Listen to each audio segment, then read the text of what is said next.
Brought to you by V-Guard, co-powered by Sensodyne and Vimal. ಬಾಯಲ್ಲಿ ಹೇಳಿ ಕೇಸರಿ. Associate sponsor Ultratech Cement.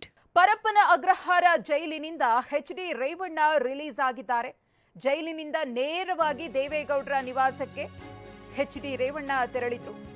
Parappana Agrahara ಜೈಲಿನಿಂದ ಮಾಜಿ ಸಚಿವ ಎಚ್.ಡಿ. ರೇವಣ್ಣ ಅವರ ಬಿಡುಗಡೆ ರಿಲೀಸ್ ಆದ ತಕ್ಷಣ ಜೈಲಿನಿಂದ ನೇರವಾಗಿ ದೇವೇಗೌಡರ ನಿವಾಸಕ್ಕೆ ಎಂಟ್ರಿಯನ್ನ ಕೊಟ್ಟರು. ಬೆಂಗಳೂರಿನ ಪದ್ಮನಾಭನಗರದಲ್ಲಿರುವಂತಹ ಎಚ್.ಡಿ. ದೇವೇಗೌಡರ ನಿವಾಸ. ರೇವಣ್ಣ ಅವರನ್ನ ಕಂಡು ಕುಟುಂಬಸ್ಥರು ಭಾವುಕರಾದರು. ಇನ್ನು ರೇವಣ್ಣ ಅವರಿಗೆ ಆರತಿ ಬೆಳಗಿ ಕುಟುಂಬಸ್ಥರು ವೆಲ್ಕಮ್ ಮಾಡಿಕೊಂಡಿದ್ದಾರೆ. ದೇವೇಗೌಡರ ಆಶೀರ್ವಾದವನ್ನ ಪಡೆದಿದ್ದಾರೆ ಎಚ್.ಡಿ. ರೇವಣ್ಣ ಮನೆಗೆ ಬರ್ತಾ ಇದ್ದಂತೆ ಕುಟುಂಬದವರಿಂದ ಪೂಜೆ, ದೇವರಿಗೆ ಕೈ ಮುಗಿದ ಮಾಜಿ ಸಚಿವ ಎಚ್.ಡಿ. ರೇವಣ್ಣ. ಪರಪ್ಪನ ಅಗ್ರಹಾರ ಜೈಲಿನಿಂದ ಇವತ್ತು ಎಚ್.ಡಿ. ರೇವಣ್ಣ ಅವರನ್ನ ಬಿಡುಗಡೆ ಮಾಡಲಾಯಿತು. ನಿನ್ನೆ ಜನಪ್ರತಿನಿಧಿಗಳ ವಿಶೇಷ ಕೋರ್ಟ್ ಷರತ್ತುಬದ್ಧ ಜಾಮೀನನ್ನ ಮಂಜೂರು ಮಾಡಿತು ಎಚ್.ಡಿ. ರೇವಣ್ಣ ಅವರಿಗೆ. ಇದು ತಗೊಳ್ಳೋಣ. ಇದು ಇನ್ವರ್ಟರ್ ಎಸಿ. ನೀವು ಗ್ಯಾಮ್ಲರ್ ಅಲ್ವಾ? ಗ್ಯಾಮ್ಲರ್ ಜೂಜಾಡ್ತಿರಲ್ವಾ? ನೀವು ಜೂಜಾಡ್ತೀರಾ? ಇಲ್ಲ, ಯಾರು ಏನು ಹೇಳಿದ್ರು ಅಂತ ನೀನು ಎಷ್ಟು ಕಾಸ್ಟ್ಲಿ ಹಾಗೂ ಡೆಲಿಕೇಟ್ ಎಸಿ ತಗೊಂಡು ಸ್ಟೆಬಿಲೈಸರ್ ತಗೊಳ್ಳಿಲ್ಲ ಅಂದ್ರೆ ಇದು ಜೂಜಾಟ ತಾನೇ. ಒಂದೇ ಫ್ಲಕ್ಚುಯೇಷನ್ ಗೆ ನಿಮ್ಮ ಇನ್ವರ್ಟರ್ ಎಸಿಯ ಪಾರ್ಟ್ಸ್ ಡ್ಯಾಮೇಜ್ ಆಗಬಹುದು. ಅದನ್ನು ವಿ-ಗಾರ್ಡ್ ಉಪಯೋಗಿಸಿ ಸುರಕ್ಷಿತವಾಗಿರಿಸಿ. V Guard, India's number 1 stabiliser. ಇವತ್ತು ಜಾಮೀನು ಮಂಜೂರು ಪ್ರತಿ ವಕೀಲರ ಕೈ ಸೇರ್ತು. ನಂತರ ಏನೆಲ್ಲ ಪ್ರೊಸೀಜರ್ ಇತ್ತು ಅದೆಲ್ಲವನ್ನ ಕಂಪ್ಲೀಟ್ ಮಾಡಿ ಎಚ್.ಡಿ. ರೇವಣ್ಣ ಅವರನ್ನ ಬಿಡುಗಡೆ ಮಾಡಲಾಯಿತು. ರಿಲೀಸ್ ಆದ ತಕ್ಷಣ ದೇವೇಗೌಡರ ನಿವಾಸಕ್ಕೆ ಎಚ್.ಡಿ. ರೇವಣ್ಣ ಅವರು ಆಗಮಿಸಿದ್ರು. ತಂದೆ ತಾಯಿಯ ಆಶೀರ್ವಾದವನ್ನ ಪಡೆದ್ರು. ಇನ್ನು ರೇವಣ್ಣ ಅವರು ಬರ್ತಾ ಇದ್ದ ಹಾಗೆ ಅವರನ್ನ ನೋಡ್ತಾ ಇದ್ದ ಹಾಗೆ ಕುಟುಂಬಸ್ಥರು ಭಾವುಕರಾದ್ರು ಕೂಡ. ದೇವೇಗೌಡರ ಜೊತೆಗೆ ರೇವಣ್ಣ ಸಮಾಲೋಚನೆಯನ್ನ ನಡೆಸಿದ್ದಾರೆ. ಕುಮಾರಸ್ವಾಮಿಯವರ ಜೊತೆಗೂ ಕೂಡ ರೇವಣ್ಣ ಮಾತುಕತೆಯನ್ನ ನಡೆಸಿದ್ದಾರೆ. ಇನ್ನು ದೇವೇಗೌಡರ ಮನೆ ಬಳಿ ಹೆಚ್ಚುವರಿ ಬಂದೋಬಸ್ತನ್ನ ಮಾಡಲಾಗಿದೆ. ಎಚ್.ಡಿ. ರೇವಣ್ಣ ಅವರು ರಿಲೀಸ್ ಆಗಿರುವುದರಿಂದ ಕಾರ್ಯಕರ್ತರಲ್ಲೂ ಕೂಡ ಒಂದು ಕಡೆ ಸಂಭ್ರಮ ಮನೆ ಮಾಡಿದೆ.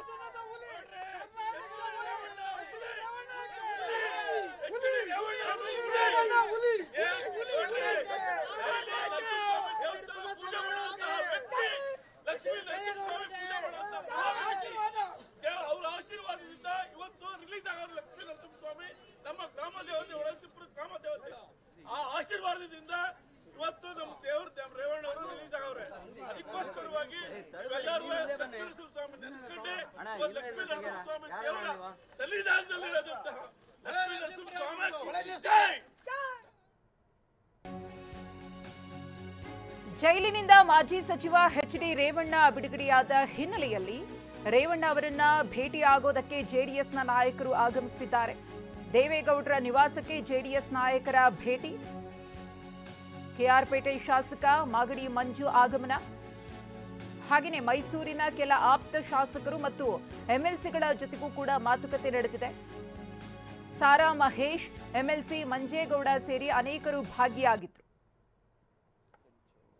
ನಮಗೆ ನಾನು ಅವತ್ತಿಂದನೂ ಕೂಡ ಹೇಳಿದ್ದೀನಿ, ರೇವಣ್ಣರವರ ವಿಚಾರದಲ್ಲಿ ಸ್ಪಷ್ಟವಾಗಿ ಹೇಳಿದ್ದೀನಿ, ಇದು ರಾಜಕೀಯ ಪ್ರೇರಿತ ಸಂಚು. ಇದು ರಾಜ್ಯದ ಜನತೆ ಕೂಡ ಗೊತ್ತಾಗಿದೆ, ಇದು ರಾಜಕೀಯ ಪ್ರೇರಿತ ಸಂಚು. ನಮಗೆ ಆದಷ್ಟು ಬೇಗ ಈ ರಾಜ್ಯದ ಜನತೆ ಗೊತ್ತಾಗುತ್ತೆ ಇದು ಸಂಚು. ಈ ಸಂಚಿನಲ್ಲಿ ರೇವಣ್ಣರವರನ್ನ ಕಿಡ್ನಾಪ್ ಅನ್ನೋ ಹೆಸರಿನಲ್ಲಿ ಮಾಡಿರ್ತಕ್ಕಂಥ ಒಂದು ರಾಜಕೀಯ ಪಿತೂರಿ ಅನ್ನುವಂಥದ್ದನ್ನ ನಾನು ಅವತ್ತಿಂದಲೂ ಹೇಳ್ತಾ ಇದ್ದೀನಿ, ಇವತ್ತು ಕೂಡ ಅದನ್ನೇ ಹೇಳ್ತೀನಿ, ಮುಂದೆನೂ ಕೂಡ ಅದನ್ನೇ ಹೇಳ್ತೀನಿ. ಇದು ಸತ್ಯ ಅನ್ನುವಂಥದ್ದು ಜನತೆಗೂ ಈಗಾಗಲೇ ಗೊತ್ತಾಗಿದೆ. ಮುಂದಿನ ದಿನಗಳಲ್ಲಿ ನಿಮಗೂ ಕೂಡ ಕೆಲವು ನಿಷ್ಠಾವಂತ ಪೊಲೀಸ್ನವ್ರಿಗೂ ಕೂಡ ಗೊತ್ತಾಗಿದೆ. ಅದರಿಂದ ಸತ್ಯಕ್ಕೆ ಜಯ ಸಿಕ್ಕೇ. ನಾನು ಈ ಕುರಿತು ಮತ್ತಷ್ಟು ಮಾಹಿತಿಯನ್ನು ಕೊಡೋದಕ್ಕೆ ನಮ್ಮ ಪ್ರತಿನಿಧಿ ಕಿರಣ್ ಹನಿಯಡ್ಕ ಇದೀಗ ನೇರ ಸಂಪರ್ಕದಲ್ಲಿದ್ದಾರೆ. ಕಿರಣ್, ಎಚ್.ಡಿ. ರೇವಣ್ಣ ಅವರ ಬಿಡುಗಡೆಯಾಗಿದೆ. ಒಂದು ಕಡೆ ಕುಟುಂಬಸ್ಥರು ಕೂಡ ಖುಷಿಯಲ್ಲಿದ್ದಾರೆ, ಜೊತೆಗೆ ಅವರನ್ನ ಕಂಡ ತಕ್ಷಣ ಭಾವುಕರಾಗಿದ್ದಾರೆ.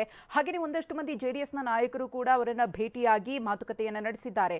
ಹೇಗಿದೆ ಅಂತ ಸದ್ಯಕ್ಕೆ ಎಚ್.ಡಿ. ದೇವೇಗೌಡರ ನಿವಾಸದಲ್ಲಿ ಸಂಭ್ರಮ ವಾತಾವರಣ?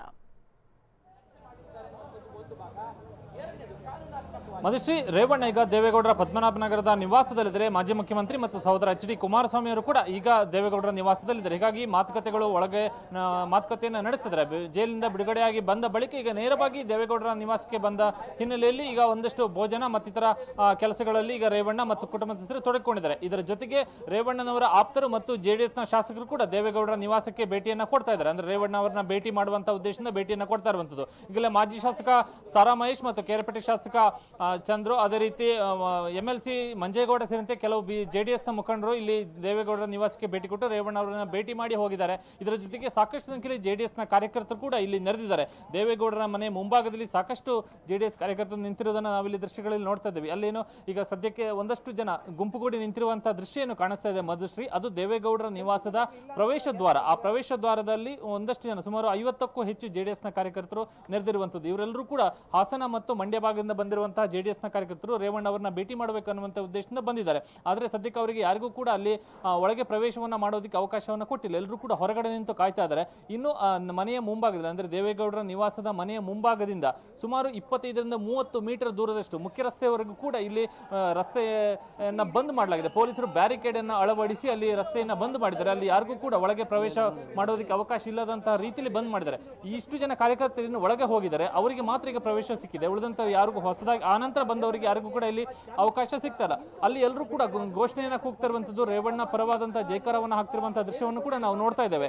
ಅವರು ಎಲ್ಲರೂ ಕೂಡ ರೇವಣ್ಣ ಅವರನ್ನ ಭೇಟಿ ಮಾಡೋದಕ್ಕೆ ಕಾಯ್ತಾ ಇರುವಂತದ್ದು. ರೇವಣ್ಣ ಅವರೇ ಕೆಲವೇ ಕ್ಷಣಗಳಲ್ಲಿ ಮನೆಯಿಂದ ಹೊರಗಡೆ ಬರಬಹುದು ಅನ್ನುವಂತಹ ನಿರೀಕ್ಷೆ ಅವರು ಕಾಯ್ತಾ ಇದ್ದಾರೆ. ಆದ್ರೆ ಮನೆಯ ಒಳಗಡೆ ಈಗ ರೇವಣ್ಣ, ಕುಮಾರಸ್ವಾಮಿ, ದೇವೇಗೌಡರು ಒಂದಷ್ಟು ಮಾತುಕತೆಯನ್ನ ಮಾಡ್ತಿದ್ದಾರೆ ಅನ್ನುವಂತಹ ಮಾಹಿತಿಗಳು ಕೂಡ ಸಿಗ್ತದೆ. ಜೊತೆಗೆ ಕೆಲವೊಂದಿಷ್ಟು ಕಾನೂನು ತಜ್ಞರ ಜೊತೆ, ವಕೀಲರ ಜೊತೆ ಕೂಡ ಈ ಸಂದರ್ಭದಲ್ಲಿ ಮಾತುಕತೆಯನ್ನು ನಡೆಸಲಾಗ್ತಿದೆ. ಕೆಲವು ವಕೀಲರು ಕೂಡ ಮನೆಯ ಒಳಗಡೆ ಇದ್ದಾರೆ ಅನ್ನುವಂಥ ಒಂದು ಮಾಹಿತಿ ಕೂಡ ಸಿಗ್ತಾ ಇದೆ. ಹೀಗಾಗಿ ಒಂದು ಹಂತದಲ್ಲಿ ಏನಾದರೂ ಕಾರ್ಯಕರ್ತರ ಒತ್ತಡ ಹೆಚ್ಚಾದರೆ, ಕಾರ್ಯಕರ್ತರ ಬೇಡಿಕೆ ಹೆಚ್ಚಾದರೆ ರೇವಣ್ಣ ಅಥವಾ ಕುಮಾರಸ್ವಾಮಿ ಯಾರಾದರೂ ಮುಖಂಡರು ಹೊರಗಡೆ ಬಂದು ಕಾರ್ಯಕರ್ತನ ಭೇಟಿ ಮಾಡುವಂಥ ಸಾಧ್ಯತೆಗಳಿದೆ. ಅದು ಇಲ್ಲದೆ ಹೋದಂಥ ಸಂದರ್ಭದಲ್ಲಿ ಬಹಳಷ್ಟು ಹೊತ್ತು, ಇನ್ನಷ್ಟು ಹೊತ್ತುಗಳು ಕೂಡ ಅಲ್ಲಿ ಮಾತುಕತೆ ಮುಂದುವರಿಯುವಂಥ ಸಾಧ್ಯತೆಗಳು ಕೂಡ ಇದೆ. ಹೀಗಾಗಿ ಕಾರ್ಯಕರ್ತರು ಕೂಡ ಕಾಯ್ತಾ ಇದ್ದಾರೆ. ಈ ಹಿನ್ನೆಲೆಯಲ್ಲಿ ಕಾರ್ಯಕರ್ತರ ಸಂಖ್ಯೆ ಹೆಚ್ಚಾಗಿರುವಂಥ ಕಾರಣಕ್ಕಾಗಿ ಪೊಲೀಸರು ಕೂಡ ಹೆಚ್ಚಿನ ಸಂಖ್ಯೆಯಲ್ಲಿ ದೇವೇಗೌಡರ ನಿವಾಸದ ಬಳಿ ಭದ್ರತೆಯನ್ನು ಏರ್ಪಡಿಸಿದ್ದಾರೆ. ನಾವಿಲ್ಲಿ ದೃಶ್ಯದಲ್ಲೂ ಕೂಡ ನೋಡ್ತಾ ಇದ್ದೇವೆ. ಮಹಿಳಾ ಪೊಲೀಸರನ್ನು ಕೂಡ ನಿಯೋಜನೆ ಮಾಡಲಾಗಿದೆ. ಮಫ್ತಿಯಲ್ಲೂ ಕೂಡ ಪೊಲೀಸರುಗಳನ್ನ ನಿಯೋಜನೆ ಮಾಡಲಾಗಿದೆ. ಮತ್ತು ಯಾವುದೇ ಹೆಚ್ಚಿನ ಕಾರ್ಯಕರ್ತರು ಸಂಖ್ಯೆಯಲ್ಲಿ ಇಲ್ಲಿ ಮನೆಯ ಬಳಿ ಜಮಾಯಿಸದಂತ ರೀತಿಯಲ್ಲೂ ಕೂಡ ಪೊಲೀಸರನ್ನ ಹೆಚ್ಚಿನ ಸಂಖ್ಯೆಯಲ್ಲಿ ನಿಯೋಜನೆ ಮಾಡಲಾಗಿದೆ. ಈಗ ಸದ್ಯಕ್ಕೆ ಈಗ ಕುಮಾರಸ್ವಾಮಿ ಮನೆಯಿಂದ ಹೊರಗಡೆ ಬಂದಿರುವಂತಹ ರೀತಿಯಲ್ಲಿ ಕಾಣ್ತಾ ಇದೆ ಮಧುಶ್ರೀ. ಕಾರ್ಯಕರ್ತರ ಜೊತೆ ಕುಮಾರಸ್ವಾಮಿ ಮಾತುಕತೆಯನ್ನ ಮಾಡ್ತಿದ್ದಾರೆ ಅನ್ನುವಂತ ಒಂದು ಮಾಹಿತಿಗಳು ಕೂಡ ಸಿಗ್ತದೆ.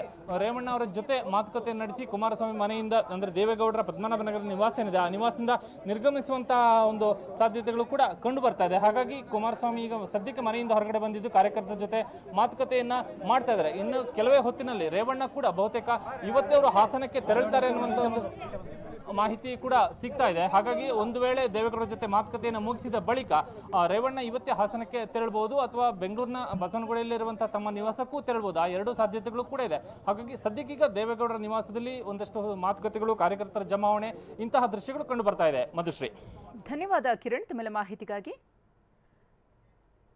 ಮಾಜಿ ಪ್ರಧಾನಿ ಎಚ್.ಡಿ. ದೇವೇಗೌಡರ ಪದ್ಮನಾಭ ನಗರ ನಿವಾಸದ ದೃಶ್ಯಾವಳಿಗಳನ್ನು ಗಮನಿಸ್ತಾ ಇದ್ದೀರಿ. ಎಚ್.ಡಿ. ರೇವಣ್ಣ ಅವರು ಜೈಲಿನಿಂದ ಬಿಡುಗಡೆಯಾದ ತಕ್ಷಣ ದೇವೇಗೌಡರ ನಿವಾಸಕ್ಕೆ ಆಗಮಿಸಿ ಅವರ ಜೊತೆಗೆ ಮಾತುಕತೆಯನ್ನ ನಡೆಸಿದ್ದಾರೆ. ಕೊಂಚ ಹೊತ್ತು ಮಾತುಕತೆ ನಡೆದಿದೆ. ಇದೀಗ ಎಚ್.ಡಿ. ರೇವಣ್ಣ ಅವರು ಹೊರಗಡೆ ಬಂದಿರುವ ಸಾಧ್ಯತೆಯೂ ಕೂಡ ಕಂಡು ಬರ್ತಾ ಇದೆ. ಅವರು ತಮ್ಮ ಕಾರ್ಯಕರ್ತರ ಜೊತೆಗೆ ಮಾತುಕತೆಯನ್ನ ನಡೆಸ್ತಾ ಇದ್ದಾರೆ.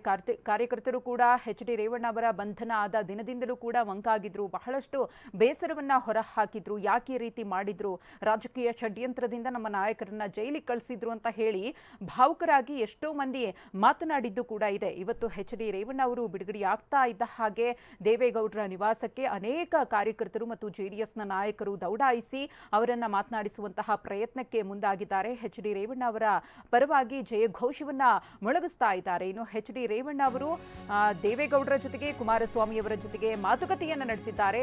Brought you by V Guard, co powered by Sensodyne and Vimal. ಬಾಯಲ್ಲಿ ಹೇಳಿ ಕೇಸರಿ. Associate sponsor UltraTech cement.